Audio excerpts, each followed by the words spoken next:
एका गावात दोन मित्र राहत होते. एक होता भोळा आणि दुसरा होता चतुर. भोळा माणूस नेहमी सरळ मार्गी चालायचा आणि सगळ्यांवर पटकन विश्वास ठेवायचा. चतुर माणूस मात्र प्रत्येक गोष्टीत आपला फायदा शोधायचा आणि इतरांना कसे हाताळायचे ते त्याला चांगले ठाऊक होते.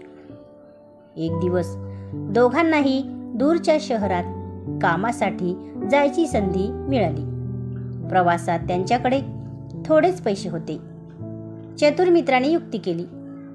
त्याने भोळ्या मित्राला सांगितले, आपण असे करूया, दिवसभर आपण वेगवेगळे काम शोधू आणि संध्याकाळी एकत्र येऊ. ज्याच्याकडे जास्त पैसे असतील तो दुसऱ्याला जेवण देईल. भोळ्या मित्राला ही कल्पना चांगली वाटली आणि तो तयार झाला. दिवसभर चतुर माणूस गावात फिरला. लोकांना आपल्या गोड बोलण्याने आणि चलाखीने प्रभावित करून त्यांच्याकडून पैसे घेत राहिला. त्याने अनेक युक्त्या वापरून लोकांकडून काम न करता किंवा कमी काम करून जास्त पैसे मिळवले.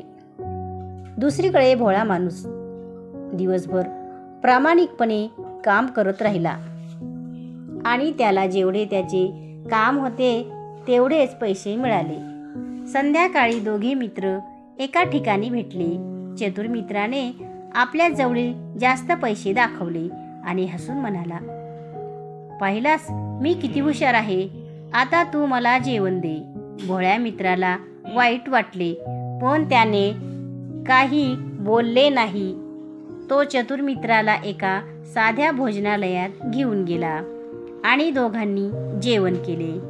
जेवण झाल्यावर बिल देण्याची वेळ आली तेव्हा चतुर मित्राने ढोंग करत सांगितले की त्याचे पाकीट हरवले आहे.